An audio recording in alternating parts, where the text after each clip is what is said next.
Hi, folks. Welcome. I'm Dan McDermott. This is the McDermott Report. I'm live in Front Royal, Virginia. Joining me from Lynchburg, Virginia, is our budding meteorologist, Emily Williams. Emily was on the phone today with the hurricane director or some such important official, one of those guys they trot out every year for 2 weeks, and they're on every TV show in the world, and then you never see them again for 50 weeks. And we'll also be discussing the latest events in Libya. That was interesting today. It still is.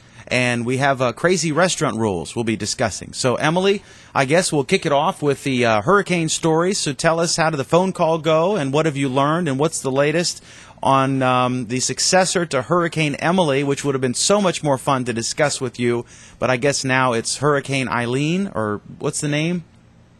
Irene. Irene. Tell us about Hurricane Irene. Well, it looks like it's on track to hit North Carolina pretty hard on Saturday morning. And then after that, its trajectory has apparently veered westward more than they thought it was going to. So it will most likely hit all of the eastern seaboard north of North Carolina as well. They are really emphasizing, one of the people that spoke on this conference call that I was privy to this morning was the administrator of FEMA. Let me get his name for you. Craig Fugit, and he was saying that the most important thing is that people really evacuate when their local officials tell them to, which seems like a no-brainer, but apparently folks are always a little skeptical that their house will actually flood or be in the path of the hurricane, so they don't get out as soon as they should. And his message was better safe than sorry. It was really interesting. He got a little into how FEMA interacts with local governments and how much of the responsibility is put in the hands of governors and local officials to make these decisions. And while FEMA is standing on hand, ready to help out any state that needs it, it takes that state asking for the help and making the evacuation orders for anything to start. So he said it was important to, of course, listen to your local stations, both radio and television, and not to rely on national news, because any evacuation warnings or specifics to your area will be on the local stations. So go local news. That's where you're going to find everything out. You worked in Boston. And that's one of the places. What these things, they hit, and then it's a thunderstorm inland, like where we are. I mean, we're not going to run any risk of dying because I'm several hours inland. But I guess this is going to spread. I guess this could be the biggest, they said, in a couple decades to hit New England. If it does, it's going to be the biggest since '85. And a lot of folks. One person on the press conference this morning actually asked the question whether or not people from New England would be ready to handle this storm, since they're not very used to dealing with hurricanes. And it struck me as kind of a funny question, having grown up in New England, because while we don't get hit by hurricanes very often, there are, other storms like nor'easters and what have you that do rip through New England, not to mention all of the wintry weather that the area experiences. So, while flooding is likely going to be an issue, since they've apparently had more rain than normal up there, and the ground is supposedly saturated, so it can't take a lot more water. As far as the people up there being ready to take on the storm, I'm not worried. I'll probably give my parents a call, make sure they're okay, but I'm pretty sure that everyone up in Maine is ready to butt down the shutters and what have you, and ready to go. So. You're very brave, as you proved during our earthquake the other day, which you covered as several leaves fell down around you. But yeah, that's interesting. So I guess we'll see what happens. And I guess the latest here, right now it's still for the Carolinas, right? That's like the up to the minute. I guess it. Yeah. All right. So, all right, let's go to, we might hit that back again. Let's go to Libya. What's the latest, I guess, they had him. They thought they had him. The report is that he was in an apartment building. There seems to be a tremendous lack of intelligence about the whereabouts of this guy. But I guess with Saddam, I mean, it took us how long? And then, of course, bin Laden was hiding at one of our well-funded allies for 10 years. And so, yeah, I guess these guys, apparently he's in some apartment building or what have you. I'm trying to see if, I don't know, what do you think, what do you think about the aftermath here? This is kind of still a tricky, fluid situation. It's unusual, and every revolution is different. But I'm pretty optimistic about these guys. I don't see. Remember when Egypt fell? Mubarak was shifted off to his resort so that the same generals, the generals who actually ran the country, could continue running the country as they are today. And but we heard all this stuff about the Muslim Brotherhood and how it's going to become a fundamentalist Islamic country and hate America and be a fomenter of terrorism, etc. I'm not hearing that in Libya. I'm not sure what's different, if it's less tribal or what do you think, Emily?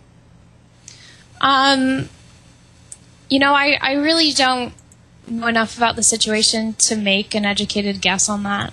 All I can say is that, like most other people around the world, I guess I'm hoping for the best. That I, just by the, based on the motivation that they've shown and, how much it took for them to get as far as they have, I am remaining optimistic that they have the, courage and, momentum to start a decent government. But this is definitely a wait-and-see situation.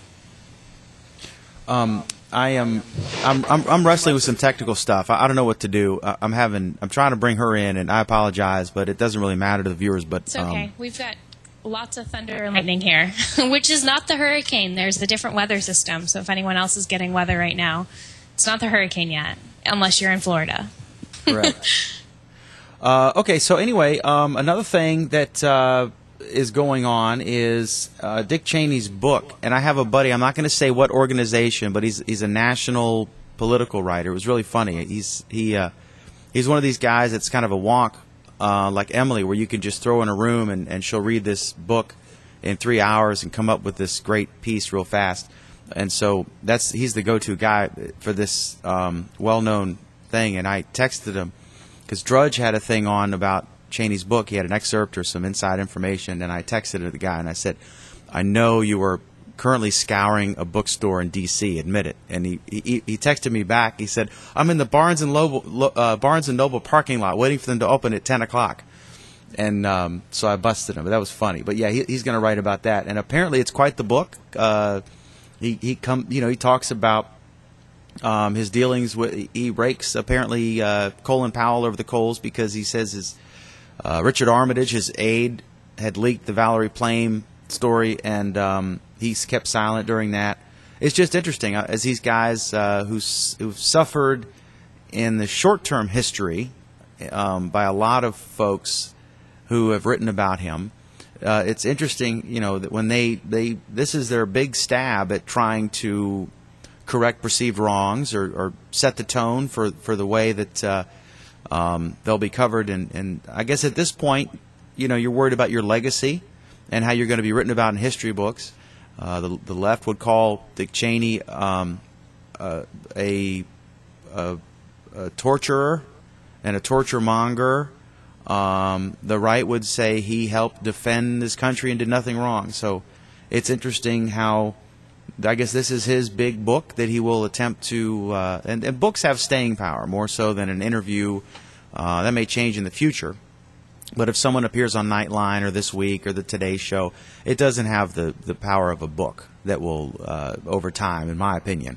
And again, that may change over time. But we'll see how that turns out. And then, do we want to hit on this restaurant story, Emily? Yeah, sure. I just want to give you a heads up that my power is flickering a little bit. So if I lose you, it's because of the storm. I'll have to pull a Rush Limbaugh and just talk for 3 hours. I don't know if it's my internet connection or you. I'm not sure. It doesn't tell me. But anyway, so yeah, so this was interesting. On Plus, a Google Plus page, I posted this thing. It was an article about restaurants. Now, I remember I've been, when you go to McDonald's, it has that sign that says, please limit consumption time, I think, to 20 minutes or 30 minutes. I'm not sure which it is. But it's enforced because I read, I think it was at a McDonald's, and it was in Harrisonburg or somewhere. And it was a busy section of town. And in the Yelp reviews, I don't know why I was looking at Yelp reviews about a McDonald's. I mean, they're all identical. And but they said that the guy towed him. Maybe it was in Rants and Raves on Craigslist, some site. But it was this funny post about this guy had been towed from a McDonald's for exceeding the consumption limit. And he was actually in the store, eating food or hanging out with his friends, and had gone, I don't know how many minutes over the apparently mandatory consumption limit. And so they towed his car. And he's like running, screaming after the tow truck. And the guy's like, call the 800 number.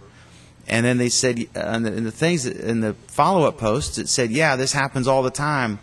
That this guy's real bad about it. He tows you because he's trying to keep that parking lot full. Or maybe he has other people parking there for nearby businesses. Who knows? But then there was a story, and as I try to find it here, that some folks in New York's a bit of a trendsetter, like trendsetter as California is, and not always in a good way, but sometimes. But here was this: is it time for a dining time limit in New York City? And that's an interesting concept. I remember someone in one of the comments said that in Europe it's much better, but it depends where you go. Because I remember when we were in London, we used to go to a place called the Chicago Rib Shack, which was owned by a Chicago originating restaurateur who also owned a place called the Chicago Pizza Factory. And both were big, popular places. The bars was sort of a place where young people, singles, would go. And the restaurant was great. Families would go eat there, tourists, everybody. It was just jam-packed. It was like when a Hard Rock Cafe first opens, that kind of crowd. And they had a limit of 1 cup of coffee. And I've seen that in other restaurants that are busy. They'll say you have a 1 cup of coffee limit. And this was a bigger deal when people could smoke in restaurants, because you'd see them smoking with their coffee after their meal, and they're sitting there on their table. There are different price points for restaurants. There are different types of clientele that would frequent certain restaurants. I would think if you went to the Inn at Little Washington, which is one of the top 10 world restaurants, it happens to be in Virginia, and you're dropping $500 a head for dinner, I would think that nobody's going to rush you out. I would think the table's yours for the evening. But then I would think in a busy buffet where there's a line of people staring at you, those like Chasen's type places where they hose the table down after you eat, I would think there I might feel awkward if I was sitting there lingering forever. If people are like a Shoney's where they're real aggressive, do you need anything else? Do you need anything else? So I don't know. What do you think, Emily? Should we have a consumption limit? Well, I think this is something that's definitely up to the restaurant. That's my first impression when I read the article. There's no way that a locality is going to pass legislation restricting what restaurants do. So it's definitely going to be on a restaurant by restaurant basis. And if you think that your restaurant can be more profitable and more productive with a time limit on your seats, go for it. I mean, the restaurant business is tricky, and it's business, so you can do what you want. That seems like it's not breaking any laws or anything. So, yeah, I think I can see some restaurants where it makes sense, and I can see others where it doesn't. And, it's definitely a case-by-case basis.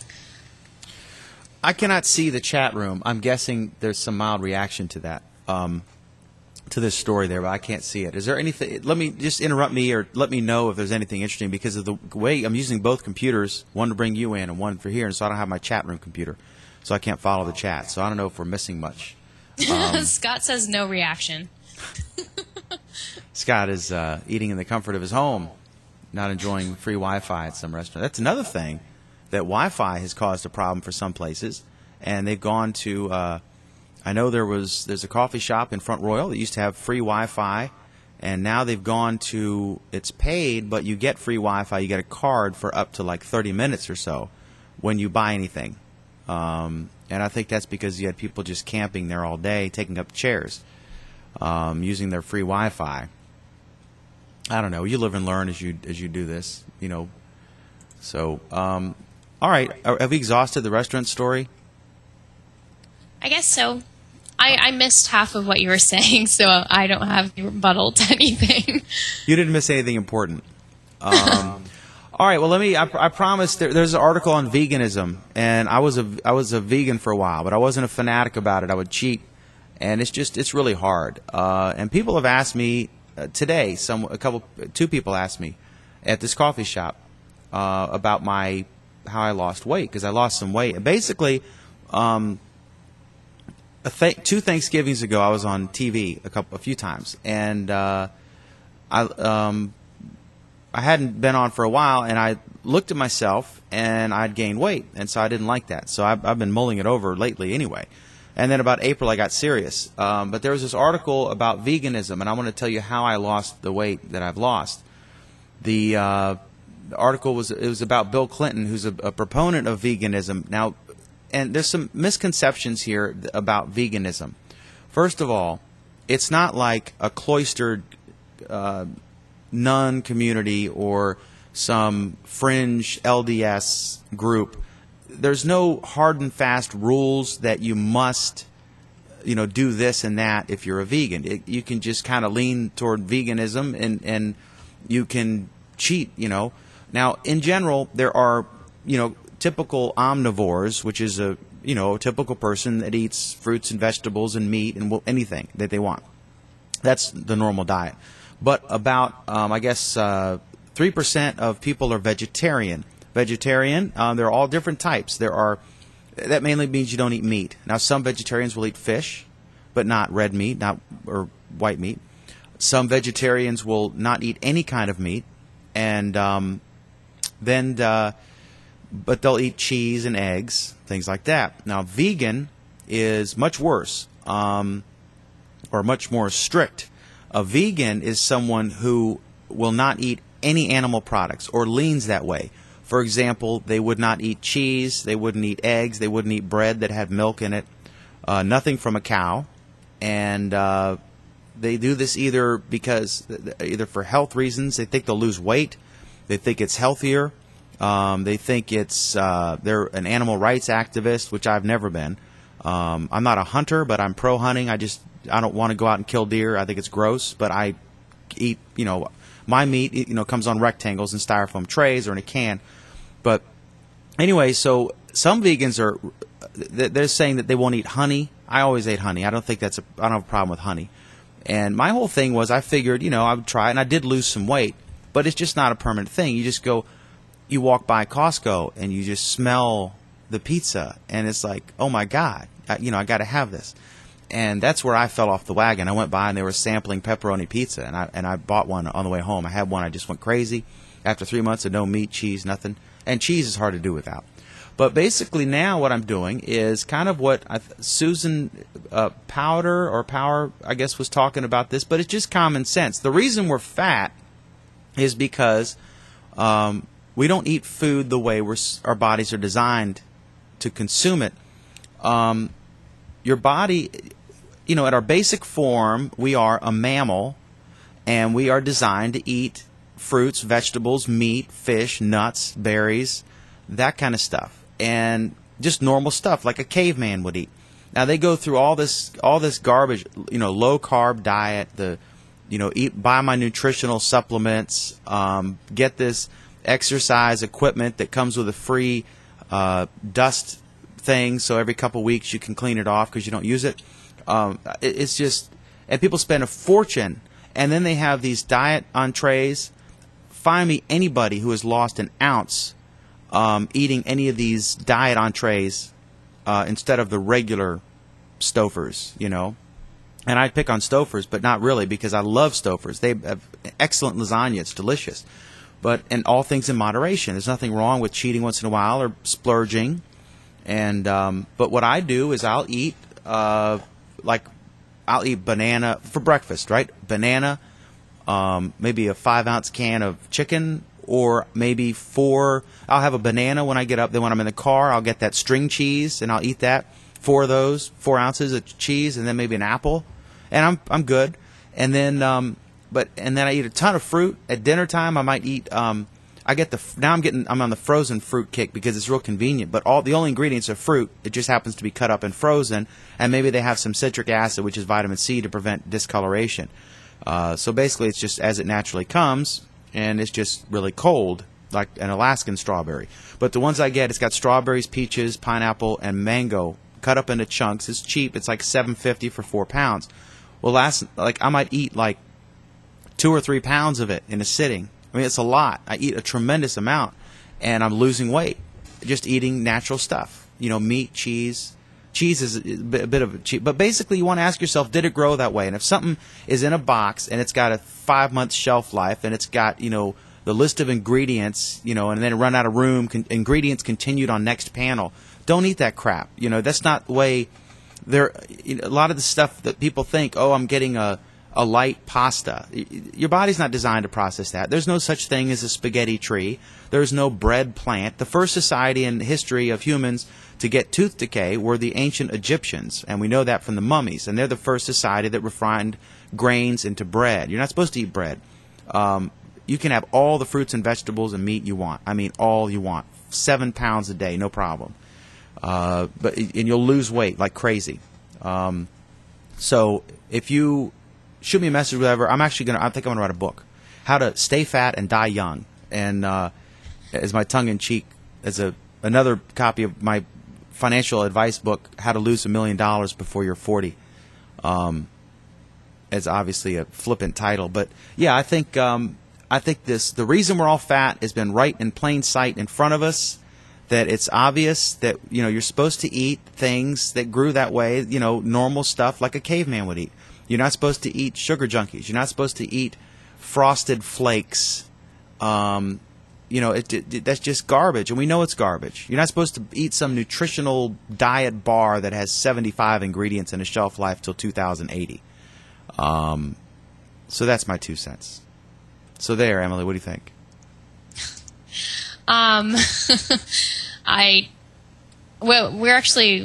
We're musing in the chat room about whether or not veganism is a USA thing. I was just thinking that it's not normal. I mean, you have meat cutting teeth. You know what I mean? Yeah, exactly. And I think that if I remember correctly, I knew quite a few vegetarians in Germany. I know that Germans are very into eating healthfully and stuff like that. But they are definitely into their breads still. So I think that when you're looking at the obesity problem in America, you have to go beyond food. I think you really have to look at how sedentary our lifestyles have become. And you can argue that it's not the fault of the internet or television. It has more to do with how we set up our communities. I think that's baloney. That's bull. I don't think it matters. You don't have to live at the gym. You don't have to live at... My biggest culture shock moving back to the United States from Germany, where I was living in a very traditional European designed, city center, was the fact that I had to take my car to go everywhere. I'm no longer burning calories when I walk to and from the grocery store with my food. I'm no longer burning calories when I, commute to work on my bicycle. There's all these calories that you don't burn if you're driving everywhere. You can argue as much as you want. I mean, in my household, we exercise a lot. We both run, and that's probably why we're not in the obese segment of the society. But I definitely think that having suburbia in general definitely contributes to our weight problem. I don't think it hurt. I don't think it doesn't help to be sedentary. But there were lazy people in the 50s, and they were all skinny. I think it's mainly dietary. Clearly, if you exercise a lot, you will be thinner. When I used to own restaurants, and when I had a food court steak and cheese place. That's a big chapter in How to Lose $1 Million Before You're 40 is my restaurant experience. But I would work when I would work the front line. Then I definitely would lose weight. I would get 5 or 10 pounds thinner over a couple months, And when I was mainly in the office for periods of time, I would, my pants would be a little tighter. So definitely it has an impact. But I was going to the gym every day for 30 minutes on the thing, and I would still gain weight, and get fat from what I was eating. And then I haven't been to the gym now in a couple weeks because I haven't signed up for one here. I'm still actually signed into the YMCA in Lynchburg. I'm still paying them. I need to get on that. But I'm still losing weight here, even though I haven't gone to the gym in 2 weeks. And I don't think, you can get fat exercising all the time, and I think it's primarily the diet that we have that is not natural for humans to consume. But clearly it's better for health reasons, and it does help to exercise. It gives you energy, it helps your health, and to excess, it can contribute to weight loss, definitely. Walking, going up the stairs instead of the elevator, all that stuff is a good thing. But I don't think it's the primary reason we're all fat. We had cars in the 50s. We had, I think that it's that the food companies have gotten really good at marketing, and they've gotten really good at creating delicious tasting things with all these ingredients that are not natural. You're not designed to consume apple juice. You're designed to eat an apple.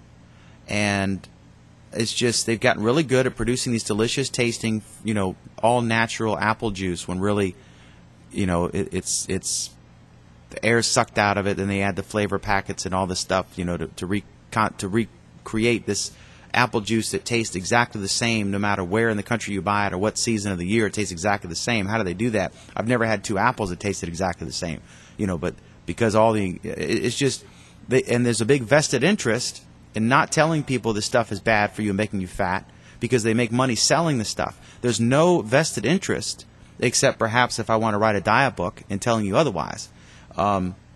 It's in plain sight. You're supposed to eat, if you were in nature roaming the plains, you're supposed to eat an apple off a tree or an orange, nuts, berries, kill a squirrel and eat it, and you're skinny. That's the deal. So that's my opinion. I think a gym is great. I think walking's great, but I don't think that's the primary reason. I think it's because the Western diet, which has now made the world fat, as it has, people like fast food and all things in moderation. I was at Costco the other day. I was starving, so I did my sample run, got all the samples, and then I hit and got a big hot dog, quarter-pound hot dog. It's delicious. So you can cheat once in a while, and you can eat once in a while. I'm not saying join the monastery, but I'm saying be aware. And another very important thing is to weigh yourself every single day. Are you laughing at me or the chat room? Well, I'm trying to decide whether you actually said kill a squirrel and eat it. Because that was like a random bit that I heard. I didn't hear what was around it. That was just all I heard. I'm advocating. Kill a squirrel and eat it. No, I'm saying that if you were in the wild, in nature, that you would, what would a caveman eat? He'd kill a squirrel. He'd eat a bat, whatever. No. It makes sense. It just didn't have any context. So. And you should weigh yourself every day. It's important. If you're judging anything, you need to have good metrics, good analysis on a regular basis. And if you don't weigh yourself, it's like, all of a sudden you're 2 inches bigger and you're buying pants, but it's slow to grow. Weigh yourself and keep track. Get a calendar and write it. I weigh 153 today. I went to my mom's house, and now I weigh 155. Oops. Let me have some grapes tomorrow. So there. I'm going to write all this down. I'm going to sell 1 million books. So there. All right. Have we got a hurricane update? Has it changed? It's moved at least 15 miles by now since we started the show. It's going about 18 miles an hour, right? It's incredible to me that we have a storm preceding the hurricane. That we have a storm that's coming up and hitting. It's supposed to go right up the coast, and it's not the hurricane. It's just a rainstorm with thunder. Plus the devastating earthquake of 2011. That's right. All right, so we've covered... I'm hearing reports of structural damage in Virginia that they didn't know about, and how they're McDonald was going around and inspecting public buildings and stuff like that. They're making a big to-do about it. All right. Flights canceled. The Navy's moving ships. This is all standard, right? And it's not going to hit New Orleans, thank God. They've just finally gotten their act together down there. But, okay, so we haven't caught Khaddafi yet. And we don't know where the storm is going to land. And we haven't solved the restaurant dining thing, length of time yet. So I have a tremendous sense of accomplishment having done this show today. Emily, what do you think? I don't think she caught any of that. This will be so much wittier when she watches it the second time. If she ever watches the show. I have no idea if she does. All right. Any other burning issues, Emily Williams? I know you're trying to get out. You got a hot date tonight or something? So. Although, on a last note on the hurricane, supposedly President Obama has not ended his vacation on the Cape yet. And I actually have an aunt that's visiting the Cape this weekend, and she's planning on doing that still, the last I heard. So all kinds of things that are still happening up in New England. Is she going to be on the motorcade route with her flag waving? She's not actually going to be on the Vineyard where the president is. It's a different island. Okay. And if you see me looking upward, it's because I have a chart of, Vineyard Sound on my wall. I'm referencing it, checking out where the president is compared to where my aunt's going to be. We like you to maintain your looking into the camera during the whole program, Emily. All right. Hey, that was awesome. Thanks so much. We appreciate your tearing yourself away from your conference calling with the hurricane director. I guess what was it, the hurricane? Who were you on the phone with? It was the administrator of FEMA and the director, I believe. Let me check on that real quick. So I have it in my It's not a big deal. Plus article. You're always hanging out with the movers and shakers, and I'm stuck here in Bentonville. Yeah, that's right. I don't know. It was a tough press conference because FEMA was trying to do some sort of audio check with all of their different offices towards the end of it. So random people just kept jumping on the line and saying, "I need a sound check from Boston. We read you, Boston." It was kind of funny. It was, the stuff that you don't hear on the news. Good for them. What was? I don't understand. I thought it was a conference call with journalists such as yourself. Was it also a test of the EBS system or something? What was it? It wasn't supposed to be, and somehow they got smushed together at the end. I think that the lines got crossed over at FEMA, so we were hearing stuff that we weren't supposed to be hearing. There was a thing about the earthquake. Remember, you were trying to text and make calls and you couldn't. I got a few through. But I was getting the circuits are busy error, and this brought up this whole, if we can't handle a little 5.9 earthquake where no one died, when hell really breaks loose, so many people are relying on solely a cell phone now instead of a landline. And there's this concern, and the FCC actually is looking into it.